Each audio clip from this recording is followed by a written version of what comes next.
नमस्कार मंडळी, आजच्या गोष्टीचं नाव आहे नदी होऊ. शिरीषचे वडील साठीतले, पण अलीकडं शहरात आल्यापासून त्यांना वेगवेगळ्या व्याधींना तोंड द्यावं लागू लागलं. एक वेगळ्याच प्रकारचा आळस आणि नैराश्य त्यांना ग्रासत होतं. त्यामुळं त्यांची जीवनशैली अतिशय आळशी आणि आजारांना आमंत्रण देणारी ठरू लागली. त्यामुळं शिरीषच्या समोर अनेक प्रश्न आणि चिंता निर्माण झाली होती. त्यांचं मंथली चेकअप असेल, रोजचा आहार, झोपीच्या वेळा शिरीष स्वतः सांभाळायचा, त्यांना त्या पद्धतीनं करायला लावायचा. पण शिरीषचे वडील ऐकतील तर खरं ना, ते ऐकतच नव्हते. त्यामुळं त्यांचं वजनही हाताबाहेर जात होतं. सगळ्याच गोष्टी अवघड होत होत्या. त्यांचा मॉर्निंग वॉक देखील नीटपणे होत नव्हता. दिवसभरामध्ये काहीतरी हालचाली असल्याच पाहिजेत असं इन्स्ट्रक्शन्स डॉक्टरांनी दिलेले होते. पण त्यांच्या हालचाली मात्र मुळीच होत नव्हत्या, जमत नव्हत्या, इच्छाही होत नव्हती. झाली तरी त्या पद्धतीनं त्यांच्याकडून काहीच होत नव्हतं. शिरीष कंटाळून गेला होता. शिरीषच्या वैतागल्यामुळं आणि घरातले सगळे सदस्य वैतागल्यामुळं शिरीषचे 62 वर्षाचे वडील एके दिवशी अतिशय निराश होऊन घराच्या बाहेर पडले. फिरता फिरता ते उद्यानात येऊन थांबले. उद्यानात लाफिंग क्लबचे काही सदस्य मोठमोठ्याने हसत होते. त्यांचं हास्य बघून शिरीषच्या वडिलांचं त्यांच्याकडे लक्ष गेलं आणि ते कुतूहल म्हणून त्यांच्या सगळ्या कृती पाहत होते. त्यांचे वेगवेगळ्या प्रकारच्या हालचाली, योग आणि हास्याचे विविध प्रकार ते पाहत होते. त्यांना आनंद वाटला. काहीतरी वेगळंच आहे असं त्यांच्या दृष्टीनं ते सगळं ते पाहत होते. मग हळूच त्यांनी त्या क्लबच्या सदस्यांशी चर्चा केली आणि त्यांची काही वेळातच गट्टी जमली. मग काय, पण त्यांनीही त्यांच्यासोबत हसायला सुरुवात केली आणि काही वेळानंतर शिरीषच्या वडिलांना हलकं वाटायला लागलं. हलकेपणा शरीरात जाणवत होता. श्वास प्रश्वास त्यांना जाणवत होते. ते आनंदी झाले. त्यांना वाटलं हे काहीतरी हे सुंदरच आहे. आणि मग जास्तच सविस्तर चर्चा केल्यानंतर त्यांना कळलं की हा एक वेगळ्या प्रकारचा व्यायामच आहे, आपल्या शरीराला आणि मनाला तंदुरुस्त ठेवणारा. झालं, ठरलं. त्या दिवसापासून शिरीषचे वडील पहाटेच उद्यानात जात होते आणि लाफिंग क्लबच्या मेंबरसोबत काही वेळ घालवायचे. 1-2-4 महिन्यानंतर या क्लबची एक टूर एका गावाला गेली. तिथं समोर नदीचा प्रवाह वाहत होता. क्लबचे एक बुजुर्ग सदस्य शिरीषच्या वडिलांच्या बाजूला येऊन बसले आणि म्हणाले, ती नदी पाहताय ना, तिचा खळखळाट पाहताय? हो पाहतोय, ऐकतोय सुद्धा.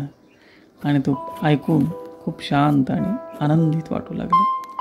घरातल्यापेक्षा इथंच राहावं असं वाटू लागलं. घरातले वेगळ्या प्रकारच्या तक्रारी, सांसारिक जबाबदाऱ्या आता नकोशा वाटायला लागल्यात. पण काय सांगू का, ते सदस्य बोलू लागले, या नदीसारखं होणं फार कठीण आहे. ती सतत वाहते, म्हणजे सक्रिय असते. त्यामुळं तिच्यामध्ये विष नको त्या गोष्टी राहत नाहीत, टिकत नाहीत. ती शुद्ध राहते, शुद्ध वाहते आणि दोन्ही किनाऱ्यावरच्या लोकांना आपल्याकडून जे शक्य होईल तेवढं देत असते. म्हणजे सतत देण्याचं काम करत असते. एकीकडे सक्रिय राहते, शुद्ध राहते आणि देण्याचंही काम करते. खरं तर आता आपण आयुष्याची संध्याकाळ अनुभवत आहोत. त्यामुळं या वयात आपण देण्याचं काम केलं पाहिजे. पण हे देत असताना आपली प्रकृती याचा विचार करून आपण सक्रिय राहणं तितकंच महत्त्वाचं आहे. आपण या वयात अगदीच आपल्यात वेगळ्या प्रकारचं शैथिल्य किंवा आळस निर्माण झाला तर आजारपण वाढू लागतं. आजार आपल्या शरीराला आपलं घर बनवत असतात.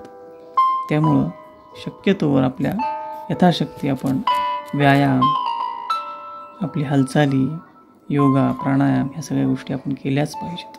कोणी सांगितलं म्हणून नव्हे, तर दीर्घायू राहून, निरोगी राहून, धष्टपुष्ट राहून समाजाला, आपल्या कुटुंबाला जेवढी शक्य होईल तेवढी यथाशक्ती मदत करावी, मार्गदर्शन करावी, यासाठी म्हणून हे सगळं करायचं, बाकी काही नाही. नदीचा कळकळाट, तिचा आवाज शिरीषच्या वडिलांच्या कानावर पडत होता. तसतसं त्या सदस्याचे बोल, त्याचे अर्थ, त्याचे खोल अर्थ त्यांना उमगत होते, समजत होते आणि त्यांना ते पटलंही होतं. घरी परतल्यानंतर घरातलं किराणा आणायची वेळ आली तेव्हा ते ताडकन उठून म्हणाले, किराणा आणि बाकीच्या या छोट्या मोठ्या जबाबदाऱ्या आता मी पार पाडेन. असं म्हणून ते दुकानावर गेले आणि काही सामान ते स्वतःच उचलून आणत होते. तेव्हा शिरीषही त्यांच्यासोबत होता. शिरीष म्हणाला, बाबा मी तुम्हाला हे का करत होतो माहिती आहे?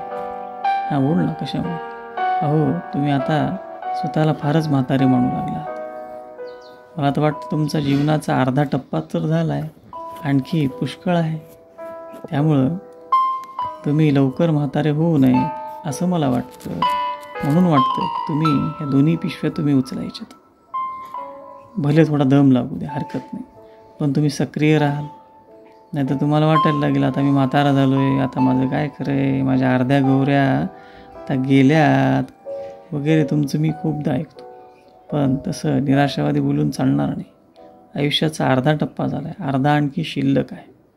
त्यामुळं आपण सक्रिय राहायचं. तुम्ही सक्रिय राहिलात तर तुमचा आशीर्वाद आणि तुमची सोबत सहवास आम्हाला मिळेल, एवढाच माझा स्वार्थ. शिरीषच्या डोळ्यात वडील पाहत होते आणि त्यांना एक वेगळाच आत्मविश्वास वाटत होता की नाही, आपण उगाचच मनानं थकून गेलो होतो. 60 असलो म्हणून काय झालं, अजून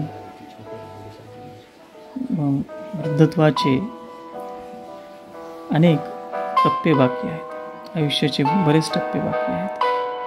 सगळंच काही संपलेलं नाही, नदीसारखं राहायचं. आता नदी होऊयात असं ते स्वतःशीच म्हणू लागले. झाली आजची गोष्ट. पुन्हा भेटूयात पुढच्या भागात. तोपर्यंत काळजी घ्या. बाय.